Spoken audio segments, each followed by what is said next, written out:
Bom dia, irmãos. Bom dia.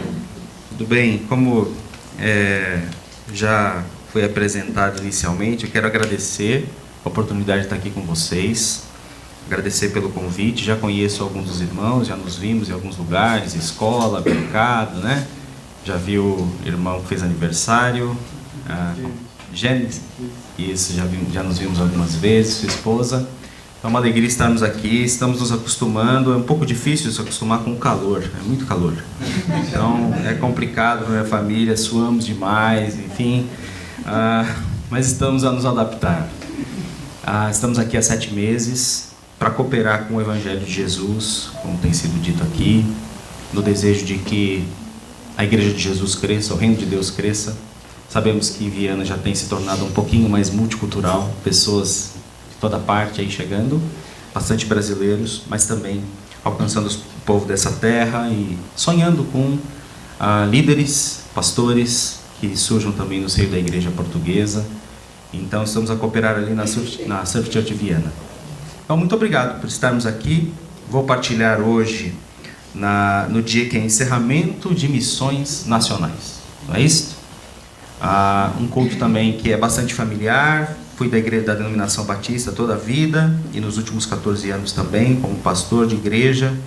Eu queria destacar que antes de qualquer coisa, tudo que nós fazemos é pelo Evangelho de Cristo.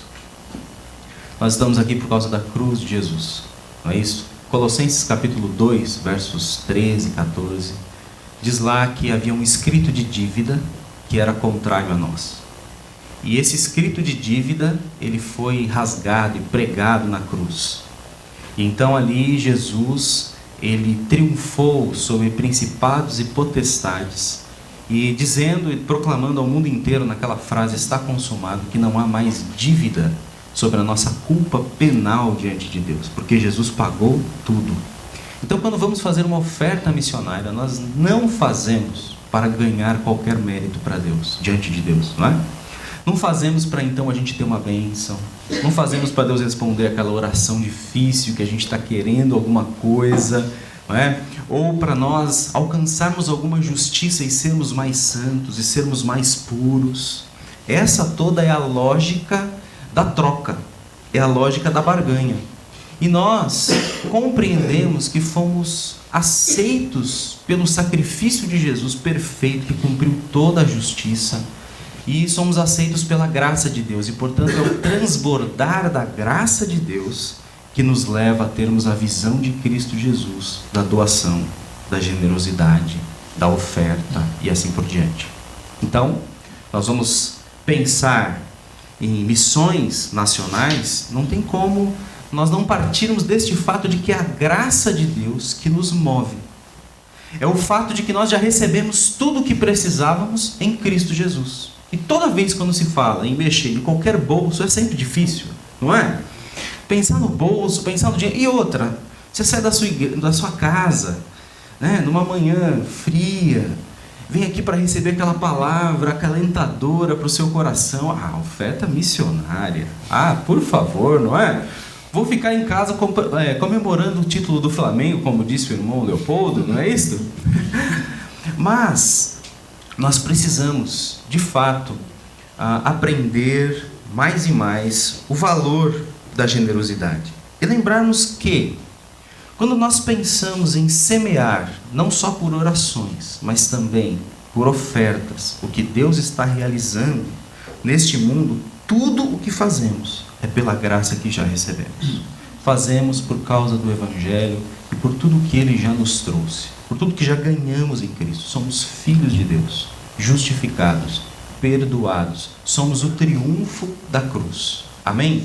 Amém. Então, se você está aqui esta manhã e não tem a certeza de que é aceito por Deus, que é salvo, acha que precisa fazer alguma coisa, eu lhe digo, pare as obras e confie somente em Jesus Cristo para a sua salvação. O que Ele fez foi suficiente. Ele ressuscitou, está vivo, vai voltar para buscar a sua igreja e nós estaremos um dia para sempre com Ele. A generosidade, irmãos, é um fruto que testifica a maturidade da nossa fé. Eu queria falar um pouquinho sobre isso. Foi algo que Deus pôs no meu coração enquanto orava, sobre que palavra trazer num dia como hoje. E Deus deu a mim a visão de ler o texto de 2 aos Coríntios, essa carta, especialmente os capítulos 8 e 9, nós vamos olhar daqui um pouco, mas pensando que a generosidade então é um fruto que testifica a maturidade da nossa fé. O que acontece com uma árvore? Você pega o fruto e fala, uau, que maçã gostosa, então a árvore é boa, está num bom solo, está num bom clima, as situações são favoráveis, por isso o fruto é bom. Quando você é generoso financeiramente, pensando na vida, no reino de Deus e na sua perspectiva de existência como uma vida missional, este fruto da generosidade, ele testifica que a sua fé é madura, que você entendeu as coisas, que você entendeu o que é ser discípulo de Jesus. Então poderíamos dizer que a verdadeira vida de fé está enraizada no Evangelho e encharcada pelas chuvas da graça de Deus, resultará no bom fruto da generosidade. Não tem como ser diferente. Quem recebe as chuvas da graça de Deus e é encharcado por estas águas, resultará num fruto da generosidade, sem dúvida alguma. E nós precisamos aprender, até porque a generosidade ela é capaz de transformar uma cultura, é capaz de transformar um país.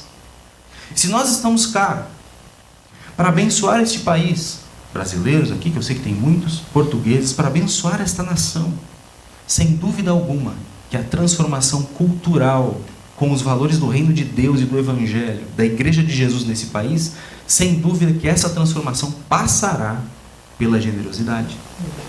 Quando nós olhamos a história de missões, e o que aconteceu, por exemplo, com muitas dos movimentos missionários, desde aqui da Europa, com o movimento dos morávios, depois na Inglaterra com John Wesley, depois os americanos que incendiaram muito desse mover missionário, nós percebemos que foram nações muito generosas, que entregaram, que tinham visão de Deus.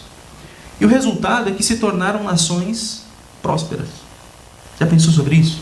Nós não damos para sermos ricos, não damos para sermos abençoados, não é essa a lógica da troca, mas é fato que é uma chave espiritual, sem dúvida, e o apóstolo Paulo fala sobre isso em 2 Coríntios, que quem semeia pouco, colhe pouco, quem semeia muito, colhe muito.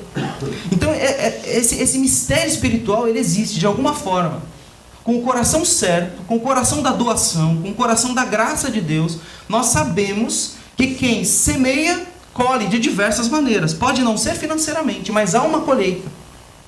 E quando olhamos a história de missões, não há como desassociar dois fatores: a oração e a generosidade. Missões é feito com essas duas coisas. O caso dos morávios, o conde de Zinzendorf fundou uma comunidade na Alemanha, chamada Redil do Senhor. Ali ele recebeu esses refugiados, 200 refugiados, e em 10 anos aqueles 200 refugiados sustentavam 100 missionários ao redor do mundo. Eles plantavam, colhiam, comiam daquilo, e o que sobrava, o valor do que sobrava, eles faziam um negócio e mandavam missionários, sem serem uma junta de missões oficial. Então é impressionante perceber a relação que há entre maturidade de fé e generosidade, entre movimento missionário com oração e generosidade. E de uma forma ou de outra, se nós queremos dar o testemunho verdadeiro da nossa fé, isso será prático. Aí eu sei que hoje a vida é apertada, não é? Todos nós vivemos ali, na continha. Vivemos pagando as nossas contas, pouco sobra, às vezes não sobra. Os que são estrangeiros, às vezes precisam mandar dinheiro para o Brasil, para alguém, ou para outros países, não é? Outros países sul-americanos. Mesmo quem está aqui, quem é da terra, vive tudo certinho, às vezes na conta. Como é que nós vamos pensar em missões? Como é que vamos pensar em ofertar? Há um exemplo muito bonito, que é o que nós vemos em 2 Coríntios, capítulo 8 e 9, que foi a maneira como as igrejas da Macedônia ofertaram, sem mesmo ter direito. Então, com tudo isso, o apóstolo Paulo ele conversa numa lógica com essas igrejas, com a igreja de Corinto especificamente, apresentando o exemplo da Macedônia, nos chamando à generosidade, como parte da maturidade da nossa fé. Todos nós precisamos aprender isso. Eu preciso aprender isso. Eu acredito que vale uma olhada para esse texto. Vamos lá? 2 Coríntios. É um caso prático, é um estudo de caso, poderíamos dizer. 2 Coríntios, deixa aberto aí nessa epístola, nós vamos olhar para algumas coisas rapidamente e focar nos capítulos 8 e 9. O primeiro, essa carta escrita por Paulo foi escrita na sua terceira viagem missionária. A terceira viagem missionária pode ser acompanhada em Atos 18 em diante. Depois que Paulo se encontrou com Tito na Macedônia, ele estava a esperar esse encontro, estava aflito porque Tito não apareceu em Troade, eles se encontram então na Macedônia, e Tito vem com notícias da igreja de Corinto. Paulo já ia passar lá, mas Tito vem com as notícias, e havia uma tensão nesse relacionamento entre Paulo e os coríntios. Ele havia mandado uma outra carta, que não é 1 Coríntios, uma outra carta depois de 1 Coríntios, que é a carta da tristeza, onde ele chamou a atenção pesado desse pessoal, e ele ficou em dúvida: será que eu fiz bem? Será que eu devia ter mandado aquela carta? Já aconteceu isso com você? Você manda um e-mail, escreve aquele comentário no Facebook e fala: devia ter escrito? Não sei. Será que causou bem? Será que causou mal? A pessoa não respondeu. Escreveu aquilo no WhatsApp, não mandou nem uma carinha, não é? Será que devia ter feito? Será que não devia? O apóstolo Paulo não sabia. Ele ficou aflito com a carta que escreveu, se ele deveria ter mandado ou não ter mandado. E observamos isso no capítulo 7 de 2 aos Coríntios, no versículo de número... Deixa eu ver aqui, o meu foi em 1 Coríntios 7, versículo de número 5 em diante. Diz assim, porque nem quando chegamos à Macedônia tivemos descanso, pelo contrário, em tudo fomos atribulados, externamente, lutas internamente, temores, mas Deus, que dá ânimo aos abatidos, nos trouxe ânimo com a chegada de Tito. Ele nos trouxe ânimo não somente com a chegada de Tito, mas também com o ânimo que Tito recebeu de vós. Ele nos relatou da vossa saudade, das vossas lágrimas, da vossa preocupação por mim, de modo que me alegrei ainda mais. Ou seja, ufa, está tudo bem entre eu e a igreja. Está tudo bem entre a igreja e eu. Eu peguei pesado, mas eles realmente estão com saudade de mim. Está tudo bem. Ele diz no verso 8, porque ainda que vos tenha entristecido com a minha carta, não me arrependo disso. Embora anteriormente tivesse me arrependido, pois percebo que aquela carta vos entristeceu, ainda que por um pouco de tempo. Então a ocasião é essa: Paulo está ansioso, Tito chega e ele então escreve a carta de 2 aos Coríntios e envia novamente. Qual é a ocasião dessa carta? Ele deseja preparar esses irmãos antecipadamente para que façam uma oferta para os pobres de Jerusalém. Aí está a grande razão da carta de 2 aos Coríntios. Ele faz uma grande volta nos primeiros capítulos, falando sobre a natureza do seu ministério, uma defesa do seu apostolado, mas a chave é esses dois capítulos, capítulos 8 e 9, em que ele quer preparar a igreja de Corinto para fazer uma oferta para Jerusalém. Para dizer: olha, irmãos, os pobres de Jerusalém estão a esperar os donativos. Então, antecipadamente eu envio uma carta nas mãos de Tito, para vocês já se prepararem, para que quando eu chegar e fazer a coleta, vocês não sejam envergonhados. Esta é a ideia que está aí, por trás da carta de 2 aos Coríntios. E eu faço aqui apenas 4 observações, antes de a gente olhar para esse texto, que é sobre a vida missionária de Paulo, e o entorno de uma vida missionária, e que nós poderíamos dizer que é o entorno da vida cristã. Porque, como já disse o pastor Ismael, quando saímos porta fora, estamos em missão. Uns perto, outros longe, mas estamos numa vocação missional para a vida. Paulo diz que, enquanto vive, ele está cercado de uma batalha espiritual. Eu e você também, não é? Não podemos negar o fato de que o diabo existe, de que o inimigo das nossas almas nos cerca, e que ele trabalha contra o reino de Deus. Então Paulo cita, por exemplo, em capítulo 2, versículos 8, 9, se não me engano, 9 no finalzinho ali, que Satanás procurava arrumar um jeito de enredar a igreja numa questão relacional sobre perdão. Muito interessante isso. Paulo fala: olha, se vocês perdoarem o fulano, eu também perdoo. Havia acontecido alguma situação, não tem o nome do fulano, mas Paulo começa a lidar com ele dizendo: ó, já basta a repreensão que foi feita pela maioria, e nós precisamos então levar adiante o perdão. Ele fala que fez isso na presença de Cristo, para que Satanás não leve vantagem sobre nós, porque não ignoramos as suas artimanhas. Então, uma consciência das artimanhas satânicas na igreja, nos relacionamentos. Depois, ele cita ainda, no capítulo 4, verso 4, que Satanás está em ação em relação à pregação do Evangelho. ele diz aí que o evangelho que ele pregava não estava encoberto, mas o Deus deste século cegou a mente dos incrédulos, para que não vejam a luz do evangelho da glória de Cristo. Então Satanás age no mundo, nos descrentes, fechando seus olhos para que não enxerguem a glória de Cristo. E no capítulo 6, verso 15, Paulo fala sobre a associação entre os cristãos e os não cristãos, especialmente no tocante à idolatria e no tocante à imoralidade. Ele fala: que comunhão vai haver entre Cristo e Belial? Duas pessoas, personas, não é? Onde apresenta nitidamente que só tem dois lados para se estar, né? O lado A ou o lado B do baile funk. Não tem outro jeito. Ou estamos com Cristo, ou estamos afastados de Cristo. E nesse caso ele apresenta: estaremos com Cristo ou com Belial. Numa associação tal em que envolvesse idolatria e vida de pecado. Então Satanás age para quebrar os relacionamentos dentro da igreja. Ele age para cegar as pessoas descrentes para não verem o evangelho. E ele age para misturar a nossa vida cristã com o pecado, com a idolatria, para que a gente não seja santo. Então Paulo fala sobre isso e nós estamos nessa batalha. Ele fala de provações diversas, mas com a presença de Deus. Eu e você também vivemos provações, sim ou não? Mas com a presença de Deus. Estar na presença de Deus não significa que tudo estará perfeito numa ilha do Caribe, não é isso? Com 30 graus. Mas viveremos provações. E o que Paulo diz? Olha, em tudo somos atribulados, mas não somos desesperados. E ele vai fazendo todo esse jogo de palavras no capítulo 4, dizendo que ele não desanima, porque ele tem uma visão nas coisas que se não veem, porque as coisas que se veem perecem, mas as que se não veem são eternas. Não é? Então, provações com a presença de Deus. Nós, como missionários aí fora, também não estaremos livres das pressões. As pressões de um país, as pressões econômicas, as pressões sociais, toda a briga de ideias, o secularismo, tudo isso nos pressiona. Nossos filhos precisam ser salvos, precisam receber Jesus. Será que eles vão seguir a fé que temos? Mesmo sem imposição, o Espírito Santo precisa tocar no coração deles, e vivemos toda essa pressão, esta provação. Além de tudo, parte da vida missionária de Paulo, e que também é parte da nossa e deve ser, é o fruto.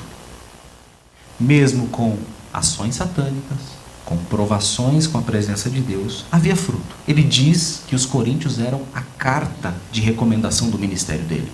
Ou seja, a igreja era o fruto do ministério dele. Escrita não com tinta, mas com o Espírito do Deus vivo, não em pedras, em tábuas de pedra, mas em corações de carne. Havia fruto no meio dessa luta toda.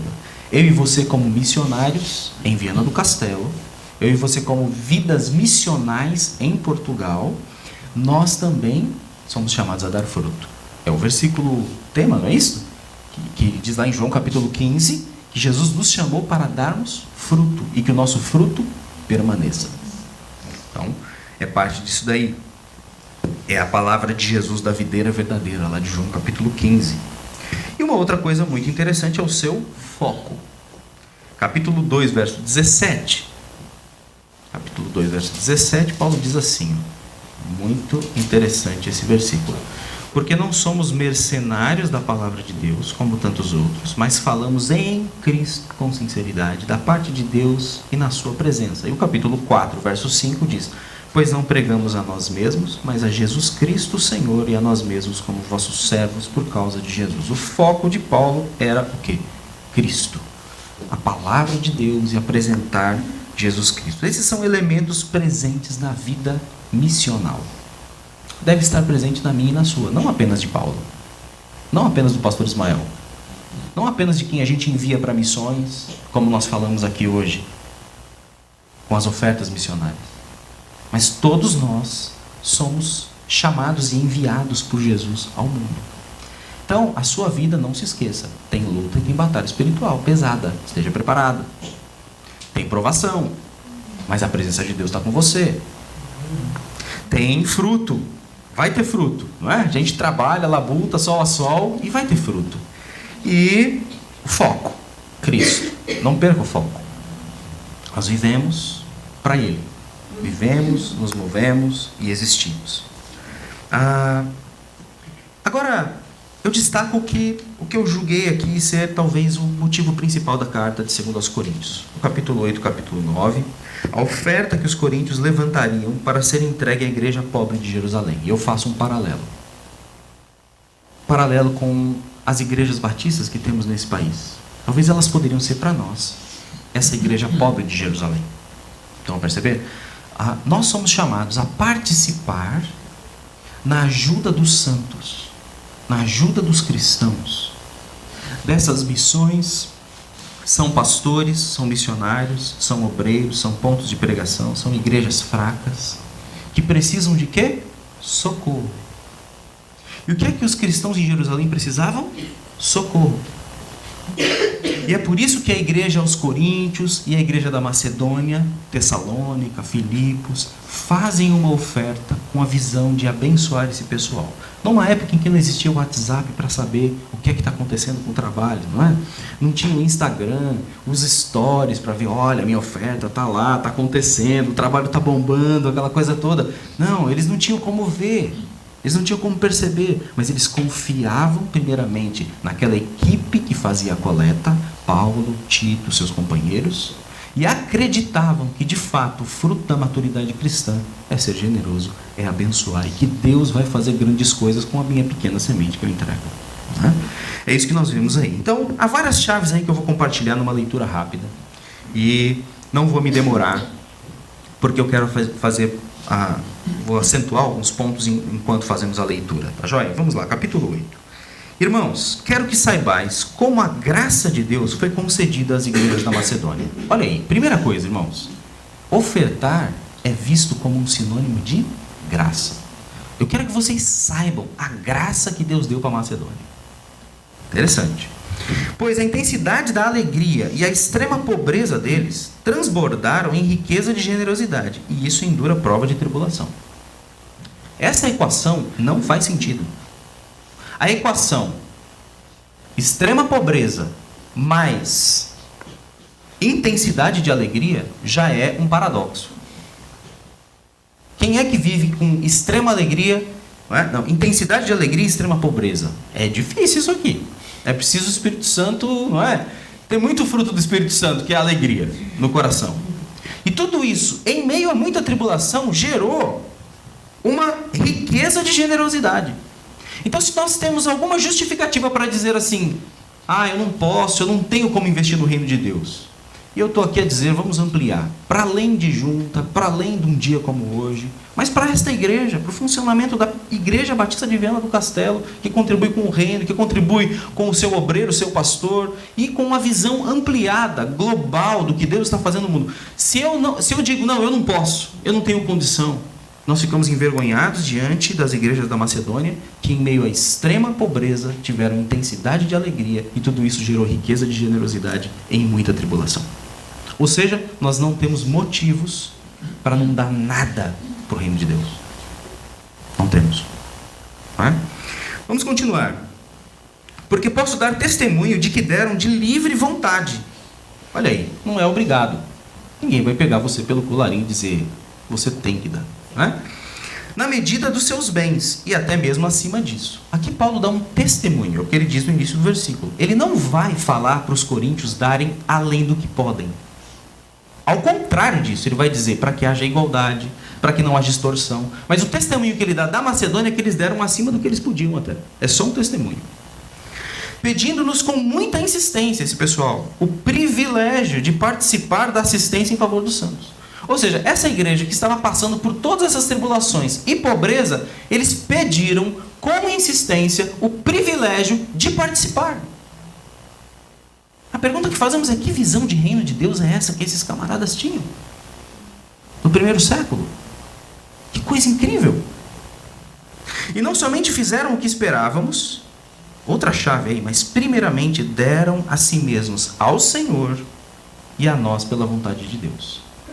Ou seja, viver esta prática da generosidade juntamente com a oração, nos propósitos missionários de Deus, requer que primeiro eu me doe ao Senhor. Então, eu e você somos chamados hoje de manhã, como igreja, a nos darmos primeiramente ao Senhor, acima de tudo.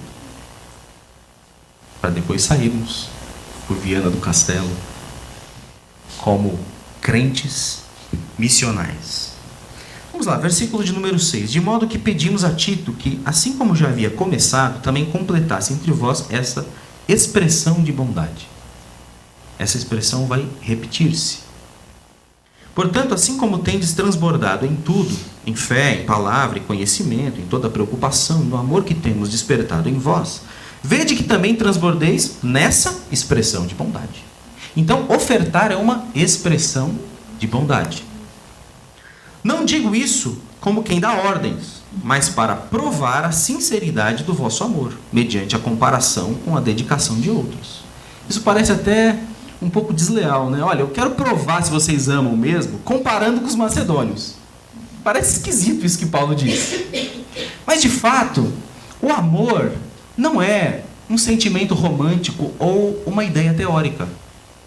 Amor é alguma coisa que envolve ato. Adianta os maridos falarem eu te amo, mas deixarem todas as roupas jogadas pela casa? Adianta, mulheres? Não é? Não é assim. As mulheres vão ficar bravas e não dá. Você precisa mostrar. O amor precisa ser provado. A sinceridade do amor precisa ser testada. É isso. E por isso, nós corremos atrás, fazemos o que podemos, o que conseguimos, não é? Às vezes não conseguimos fazer naquela altura da exigência, mas nós tentamos. É a prova, a tentativa da prova do nosso amor. E Paulo está a dizer isso. Olha, provem a sinceridade do amor de vocês, e eu estou mostrando o exemplo da Macedônia. Verso 9 nos traz o fundamento de toda a generosidade como expressão da maturidade da fé. Pois conheceis a graça de nosso Senhor Jesus Cristo, que sendo rico, tornou-se pobre por vossa causa, para que fosseis enriquecidos por sua pobreza. Qual é o fundamento, a base teológica para toda a generosidade cristã? Jesus. Jesus deu-se a si mesmo, abriu mão de sua riqueza e se entregou e ofertou a si mesmo em favor das pessoas. Verso 10: e quanto a isso dou o meu parecer para o vosso proveito, visto que no ano passado fostes os primeiros a começar não só a participar, mas também a desejar fazê-lo. Agora, pois, completai a obra, para que assim como houve disposição no desejar, haja também o cumprir, conforme o que possuís. O que é que Paulo está a dizer aqui? Olha, vocês desejaram, e na verdade foram os que lançaram a ideia da oferta no ano passado. Toda essa ideia de ofertar para os pobres de Jerusalém começou em Corinto. Vocês deram a ideia, vocês lançaram. A junta de missões nasceu ali. Agora, já que vocês planearam e intentaram fazer, agora façam de verdade. Porque Macedônia já fez. Eu estou enviando Tito para vocês para realizarem aquilo que vocês jogaram de ideia. É aquela coisa de aquilo que a gente planeia, a gente precisa fazer, decretar. Quantas vezes você planeia fazer uma dieta e não consegue? Não é isso? No dia seguinte, tem lá um chocolate no armário, você fala, bom, tá o plano, mas eu termino só essa barra aqui. Não é isso? Começa aquele plano de exercício físico, vou correr todos os dias, e depois paga lá o ginásio e não vai. O que Paulo está dizendo? Não é, você não pode apenas planear. Vocês planearam, agora façam. E é isso que Tito vai cobrar de vocês aí. Verso 12 e 13. Porque se há disposição, isso é aceitável, de acordo com o que alguém possui, não de acordo com o que não tem. Aí é que Paulo vai dizer, eu não peço que vocês deem do que vocês não têm. Digo isso não para que haja alívio para outros e sofrimento para vós, mas para que haja igualdade. Ele trabalha e estabelece aí o princípio da não extorsão. Ele não está obrigando ninguém a participar, mas chamando esses irmãos ao privilégio de ofertar aos pobres de Jerusalém uma bênção, uma visão do reino de Deus, de acordo com aquilo que eles podem, de acordo com aquilo que eles possuem. A partir daí, versículos 16 em diante, fala-se sobre a equipe de Tito, não vou ler esse trecho, uma equipe muito confiável, gente dedicada ao Senhor, e iriam alguns irmãos junto com ele para preparar esse pessoal para ofertar. E Paulo fala, olha, eu recomendo esse pessoal. Esse pessoal é honesto, esse pessoal sabe trabalhar com dinheiro, esse pessoal, para que ninguém fale que nós estamos aí andando com uma oferta grandiosa nos nossos bolsos para o nosso benefício. Esses irmãos foram escolhidos pela igreja, esses irmãos foram comprovados no seu caráter, e eles é quem vão estar junto com Tito para fazer a coleta. Capítulo 9, Paulo retorna dizendo o seguinte: agora, quanto à assistência em favor dos santos, não há necessidade de que vos escreva, pois estou certo da vossa disposição, da qual me orgulho de vós diante dos macedônios, dizendo que a Acaia está pronta para contribuir desde o ano passado, e o vosso empenho tem motivado a muitos. Olha que interessante. A generosidade, ela transforma quem dá, transforma quem recebe e transforma quem olha. A generosidade dos coríntios estava agora a inspirar as outras igrejas que olhavam, porque eles já tinham dado uma oferta um ano antes. E nós temos, versículo 6 em diante, o que Paulo diz aí, ó: mas digo isso, quem pouco semeia, pouco também colherá. Quem semeia com generosidade, também colherá generosamente. Cada um contribua de acordo com o que decidiu no coração, não com tristeza, nem por constrangimento, pois Deus ama a quem contribui com alegria. E Deus é poderoso para fazer toda a graça transbordar em vós, a fim de que, tendo sempre o suficiente em tudo, transbordeis em toda boa obra. Conforme está escrito: distribuiu, deu aos pobres, a sua justiça permanece para sempre. Aquele que dá semente ao que semeia e pão para comer, também suprirá e multiplicará a vossa semeadura e aumentará os frutos da vossa justiça, que é Deus. E em tudo sereis enriquecidos, para serdes sempre generosos, o que, por nosso intermédio, produz ações de graças. Porque o ministrar essa assistência não apenas supre as necessidades dos santos, mas também transborda em muitas ações de graças a Deus. Ao aprovarem essa ministração, eles glorificam a Deus por causa da obediência que confessais quanto ao Evangelho de Cristo e por causa da generosidade da vossa contribuição para com eles e para com todos. E eles, orando em vosso favor, demonstram profunda afeição que têm por vós, por causa da extraordinária graça de Deus que vos foi concedida. Graças a Deus por seu dom inexprimível. A sequência aqui, o que Paulo vai dizer é que sem forçação, sem extorsão, mas certos da lei e da colheita, nós somos convidados a participar de algo que Deus multiplica.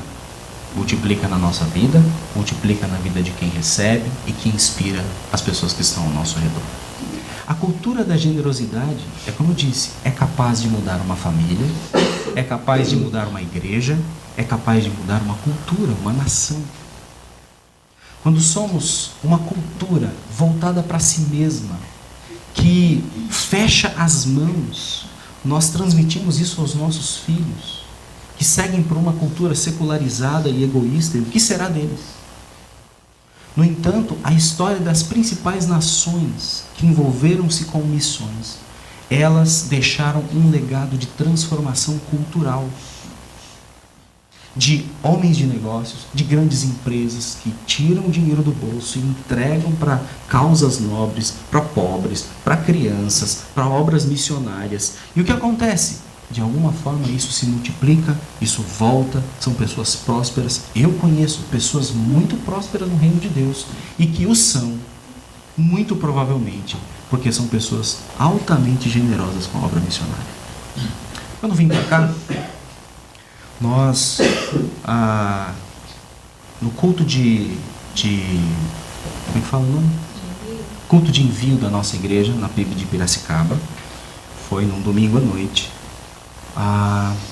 Nós ainda não tínhamos o visto para vir para Portugal e não tínhamos as passagens. Acabou o domingo, uma festa, uma alegria, abraços, muitos irmãos, fotos, aquela coisa toda, recebemos presentes. Fomos dormir 2 da manhã quando chegamos em casa, nossas filhas, estávamos todos eletrizados. No outro dia de manhã, às 6 e pouquinho da manhã, eu recebi um WhatsApp de um irmão da igreja que dizia: pastor, as 4 passagens, pode despreocupar, estão pagas. Só me dizer o dia e tudo, eu pagaria as 4 passagens. E eu fico a pensar, o tipo de vida que esse irmão tem é uma pessoa abençoada, uma pessoa próspera, e uma pessoa que abençoa, que entrega. Eu sei que ele fez a mesma coisa com um casal amigo meu, missionários da CEPAL, que estão na Romênia há 10 anos atrás. Também um casal com 2 filhos. Quando esse casal passou pela nossa igreja, lá em Piracicaba, ele disse: pastor, quando é que o pastor vai para a Romênia de vez? Quando o pastor for para a Romênia, as 4 passagens são minhas. Você começa a perceber um padrão na vida da pessoa. Vem um missionário, a pessoa: vem cá, o que é que você precisa? Eu dou.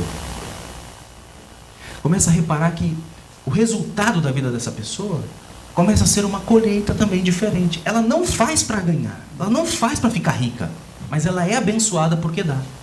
Percebe?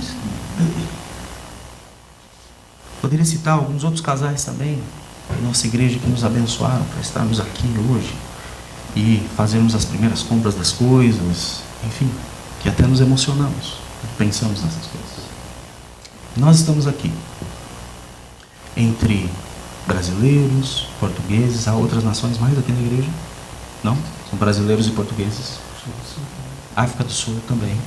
Nós estamos aqui nesta terra, Portugal, Viana do Castelo, para sermos bênção nesse país, de alguma maneira, com o que temos, com o que podemos, abrirmos o nosso coração e nos entregarmos, não por teologia da prosperidade, não por lógica da troca, não por toma lá da cá, mas sim porque é graça, sim porque é privilégio, porque é expressão de bondade, porque é um transbordamento de boa obra, porque é uma justiça contabilizada. Segundo Paulo, ele cita aqui um salmo dizendo: distribuiu, deu aos pobres, a sua justiça permanece para sempre.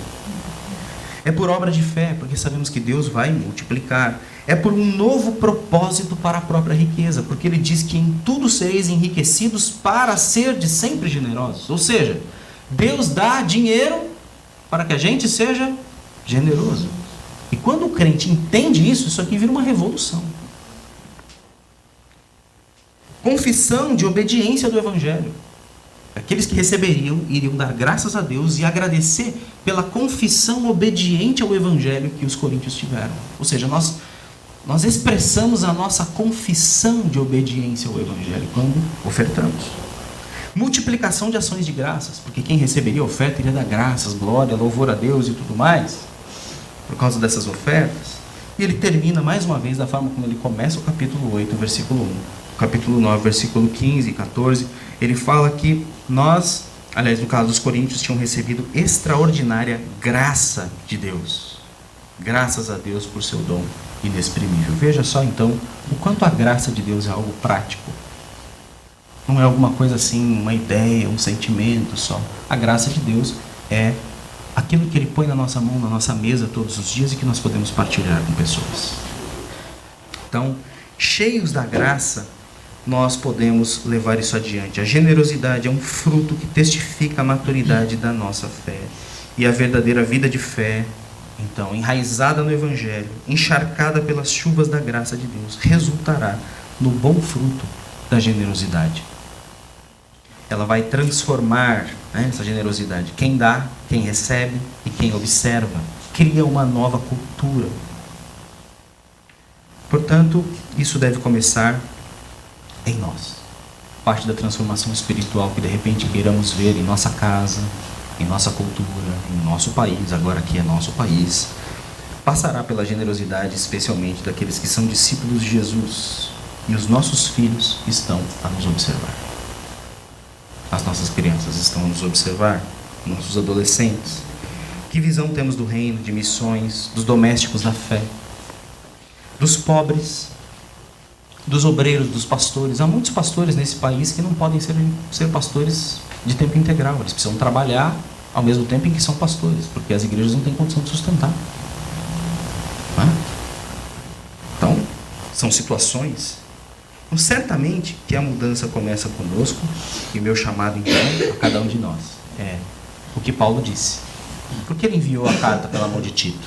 Para que eles pudessem se planear, para depois concretizar o que planearam. Então, a minha fala aqui, com carinho, com amor a todos nós, é que nós façamos um plano na nossa vida de sermos abençoadores. E concretizemos isso. E certamente colheremos. Amém? Deus abençoe a vida dessa igreja. Deus abençoe a vida do pastor. Tem sido uma alegria conhecer o pastor Ismael. Nos encontramos uma vez por mês e tudo. E tem sido privilégio muito grande. Desejo as ricas bênçãos do Senhor sobre a Igreja Batista de Viana e tudo que Deus tem a fazer aqui entre os discípulos de Jesus. Lembro muito do texto de Efésios que fala que a barreira de separação entre gentios e judeus havia sido quebrada. A Igreja de Cristo, portanto, é naturalmente uma igreja multicultural, não específica. Tem aqui um movimento a acontecer. Então, que Deus use esse movimento poderosamente na vida dessa cidade, entre brasileiros, portugueses e todos que chegarem aqui. Amém? Deus os abençoe.